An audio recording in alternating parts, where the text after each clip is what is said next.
Hi అండి, అందరికీ నమస్తే. నేను మీ Haritha Mohan. Welcome to my channel RJ tasty treats.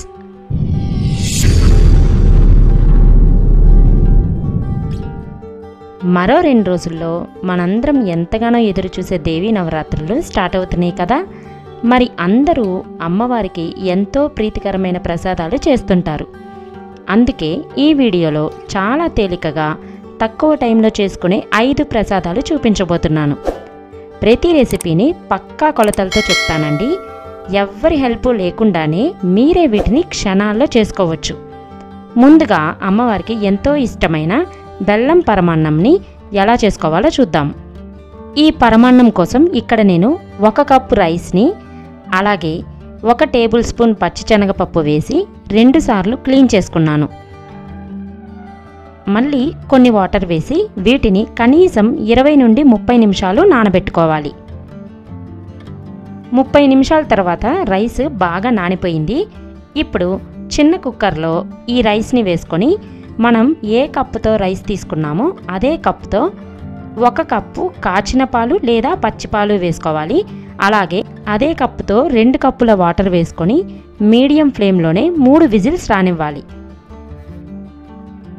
3 విజిల్స్కి అన్నం ఇలా పర్ఫెక్ట్గా ఉడుకుతుంది. మీరు ఎందులో పరమాన్నం చేస్తారో ఆ గిన్నెలోకి ఈ అన్నం తీసుకొని, అన్నం చూడండి ఇలా ఉడకాలి. ఈ అన్నంలో ఇప్పుడు అదే కప్పుతో 3 కప్పుల పాలు, 1 కప్పు వాటర్ వేసుకొని ఈ అన్నం ఉండలు లేకుండా బాగా కలుపుకోవాలి.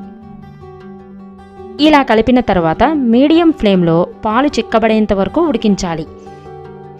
ఇది ఉడికేలోపు మరో స్టవ్ మీద గిన్నె పెట్టి 1.5 కప్పు బెల్లం, 1/2 కప్పు వాటర్ వేసుకొని ఈ బెల్లం పూర్తిగా కరిగి 1 పొంగు రానివ్వండి.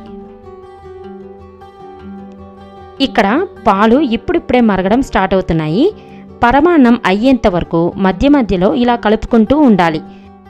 మరోపక్క బెల్లం కూడా పూర్తిగా కరిగింది. ఇలా 1 పొంగు రానిచ్చిన తర్వాత స్టవ్ ఆఫ్ చేసి దీన్ని పక్కన పెట్టుకోండి.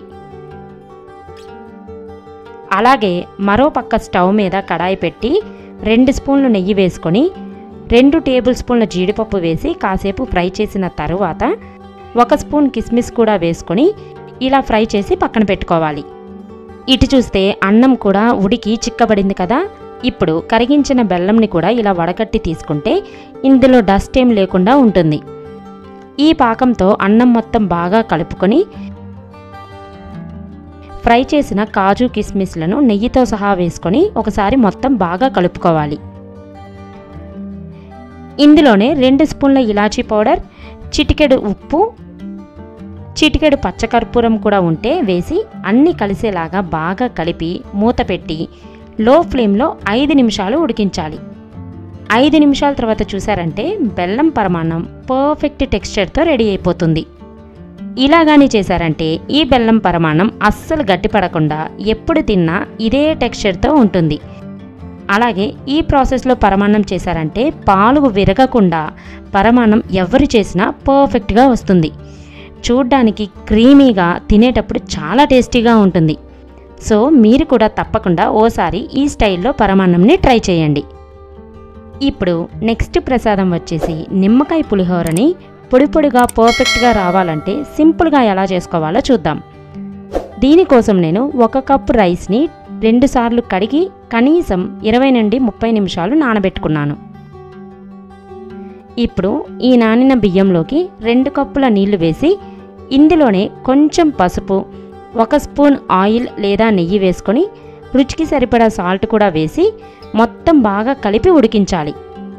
ప్రెషర్ కుక్కర్లో అయితే ఇలానే వాటర్ వేసి 3 విజిల్స్ రానివ్వాలి.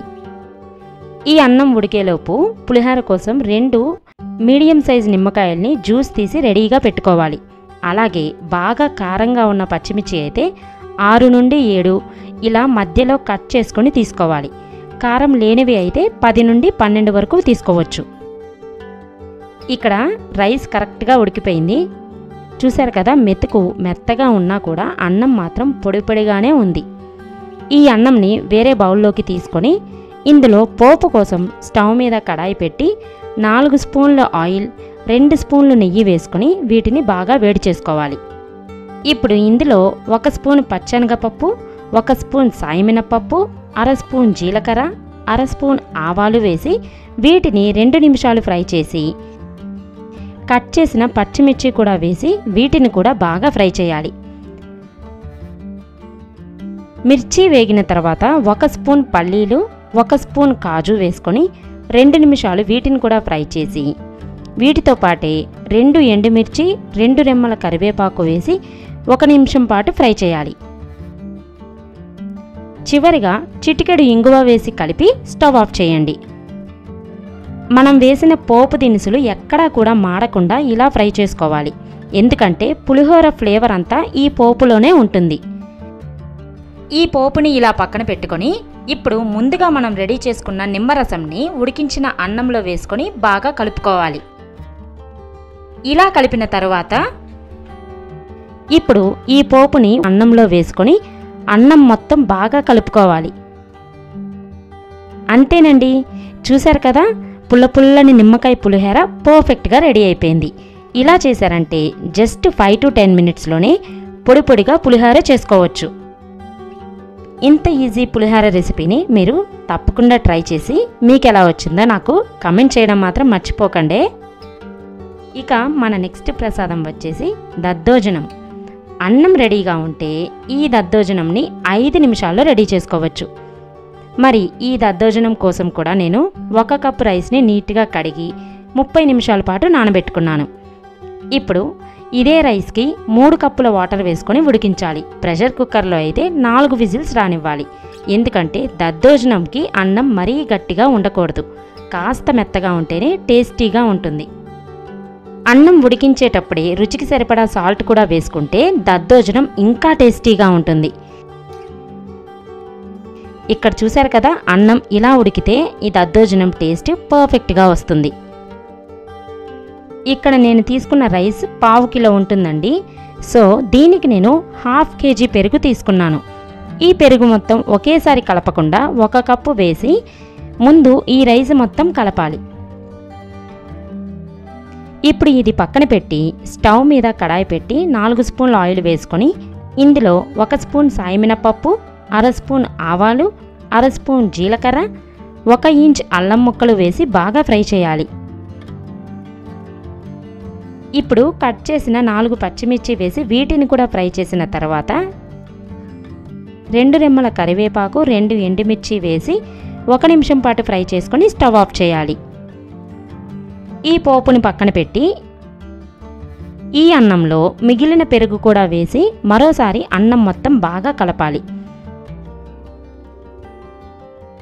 ఇప్పుడు రెడీ చేసిన పోపుని ఇందులో వేసుకొని అన్నం మొత్తం కలిసేలా కలుపుకోవాలి.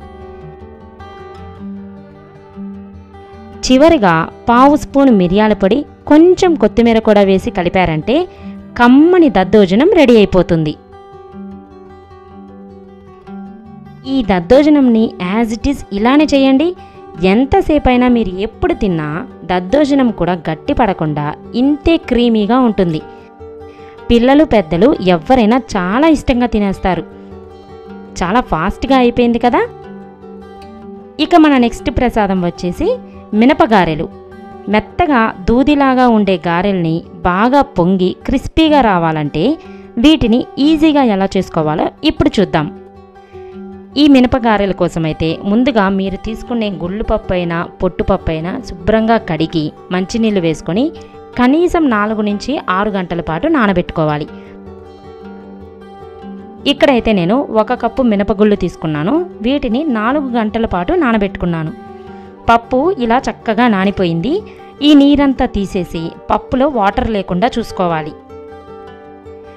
ఇప్పుడు మిక్సర్ జార్లో 1 ఇంచ్ అల్లం ముక్కలు, కట్ చేసిన 2 పచ్చిమిర్చి, అలాగే నానబెట్టిన పప్పు వేసి లైట్గా గ్రైండ్ చేయాలి. ఇలా కొంచెం గ్రైండ్ అయిన తర్వాత రుచికి సరిపడా సాల్ట్ కూడా వేసి గ్రైండ్ చేయాలి. ఇక్కడ నేను వాటర్ అస్సలు వేయలేదు.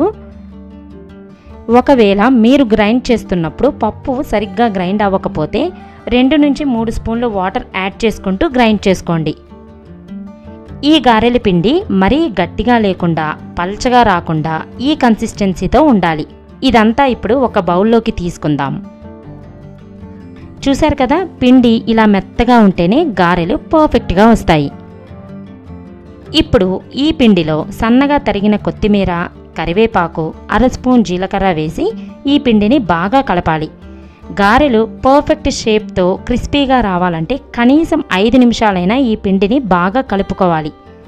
చివరిగా కొంచెం వంట సోడా వేసి పిండిని బాగా మిక్స్ చేసి 10 నిమిషాల పాటు పక్కన పెట్టుకోండి. ఈలోపు గారెలు ఫ్రై చేయడానికి సరిపడా ఆయిల్ని పెట్టుకొని వేడి చేసుకుందాం. మీడియం ఫ్లేమ్లోనే పెట్టి ఆయిల్ని బాగా వేడి చేయాలి. ఆయిల్ ఇలా హీట్ అయిన తర్వాత గారెలు వేసే ముందు మరోసారి ఈ పిండిని బాగా కలుపుకొని మీరు రెగ్యులర్గా గారెలు ఎలా వేస్తారో అలానే వేసుకోండి.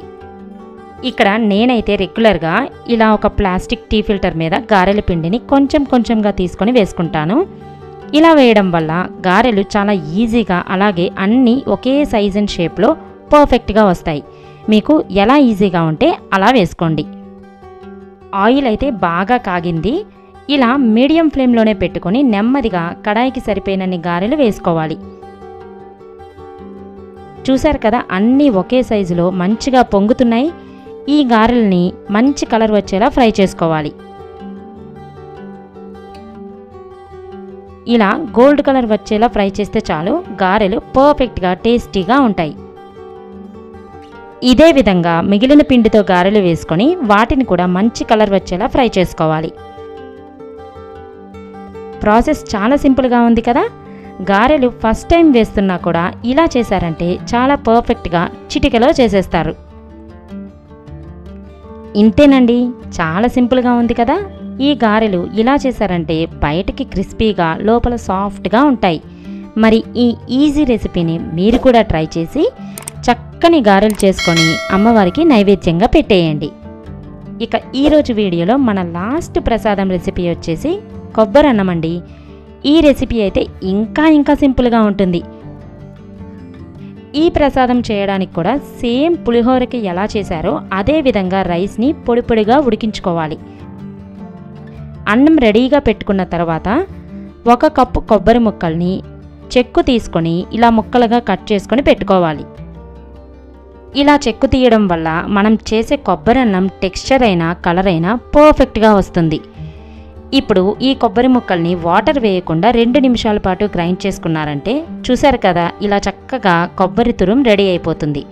నేను తీసుకున్న 1/2 కప్పు కొబ్బరి ముక్కలకి 3/4 కప్ కొబ్బరి తురుం వచ్చేసింది. ఇప్పుడు స్టవ్ మీద మందంగా ఉన్న కడాయి పెట్టి 3 స్పూన్ల ఆయిల్, 1 స్పూన్ నెయ్యి వేసి వేడి చేసుకోవాలి. ఈ ఆయిల్ హీట్ అయిన తర్వాత 1 స్పూన్ పల్లీలు వేసి వీటిని బాగా ఫ్రై చేయాలి. ఇవి ఫ్రై అయిన తర్వాత అర స్పూన్ పచ్చెనగపప్పు, అర స్పూన్ సాయమినపప్పు, అర స్పూన్ ఆవాలు, అర స్పూన్ జీలకర్ర వేసి వీటిని కూడా బాగా ఫ్రై చేయాలి. ఇవి కాస్త ఇలా వేగిన తర్వాత కట్ చేసిన 4 పచ్చిమిర్చి కూడా వేసి ఫ్రై చేయాలి. ఇందులోనే మీకు నచ్చినన్ని కాజు కూడా వేసి ఫ్రై చేసుకోండి. కాజు వేయడం వల్ల కూడా ఈ కొబ్బరన్నం టేస్ట్ చాలా బాగుంటుంది.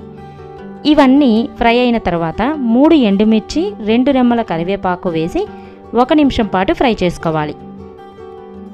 చివరిగా మనం రెడీ చేసి పెట్టుకున్న కొబ్బరి తురుము మొత్తం వేసుకొని పోపుని బాగా కలపాలి. ఈ కొబ్బరి ఇలా లైట్గా కలర్ చేంజ్ అవుతున్నప్పుడు కొంచెం సాల్ట్ కూడా వేసుకుందాం. ఆల్రెడీ రైస్ ఉడికిస్తున్నప్పుడు సాల్ట్ వేసుకున్నాం కాబట్టి ఇక్కడ ఒకసారి చూసుకొని వేసుకోండి. ఇప్పుడు ఒకసారి మొత్తం బాగా కలుపుకొని స్టవ్ ఆఫ్ చేసి ఇక్కడ నేను 1 కప్పు కొబ్బరి తురుముకి 2 కప్పుల రైస్ వేస్తున్నాను. ఇప్పుడు ఈ అన్నం మొత్తం పోపుతో బాగా కలపాలి. ఈ కొబ్బరన్నంకి అన్నం ఇలా పొడి పొడిగా ఉంటేనే టేస్ట్ అయినా టెక్స్చర్ అయినా కరెక్ట్గా వస్తుంది. మీకు నచ్చితే స్టవ్ ఆఫ్ చేసే ముందు పోపులో చిటికెడు ఇంగువ కూడా వేసుకోవచ్చు. కొబ్బరి ఫ్లేవర్ ఎక్కువగా ఉండాలంటే 2 కప్పుల రైస్కి 1.5 కప్పు కొబ్బరి వేసుకుంటే సరిపోతుంది. అంతేనండి, చాలా సింపుల్గా చిటికెలో కొబ్బరన్నం కూడా రెడీ అయిపోయింది. ఇలా కానీ చేశారంటే మీరు తినేటప్పుడు కర్రీ ఏం లేకపోయినా కూడా ఈ కొబ్బరన్నంని డైరెక్ట్గా ఇలానే తినేయచ్చు. ఏ పండగకైనా ఈ కొబ్బరన్నం నైవేద్యంగా మనం పెట్టుకోవచ్చు. చూశారు కదండి, నవరాత్రి స్పెషల్గా ఈజీగా చేసుకునే 5 ప్రసాదాలు. మరి ఇంత సులువుగా మీరు కూడా ఈ ప్రసాదాలని ట్రై చేసి మీ ఫీడ్బ్యాక్ని నాతో మర్చిపోకుండా షేర్ చేసుకోండి. అలాగే ఆ అమ్మవారి ఆశీస్సులు మనందరి మీద ఉండాలని మనస్ఫూర్తిగా కోరుకుంటున్నాను. మన సబ్స్క్రైబర్స్కి అలాగే ఈ వీడియో చూస్తున్న ప్రతి ఒక్కరికి విజయదశమి శుభాకాంక్షలు. మరి ఈ సింపుల్ ప్రసాదం రెసిపీస్ మీకు నచ్చితే ఈ వీడియోని లైక్ చేసి మీ ఫ్రెండ్స్ అండ్ ఫ్యామిలీ అందరికీ తప్పకుండా షేర్ చేయండి. మరెన్నో ఇంట్రెస్టింగ్ రెసిపీస్ కోసం ఇప్పుడే నా ఛానల్ని సబ్స్క్రైబ్ చేసి పక్కనే ఉన్న బెల్ ఐకాన్ని కూడా యాక్టివేట్ చేయండి. మరో మంచి రెసిపీతో మళ్ళీ కలుద్దాం. Thanks for watching.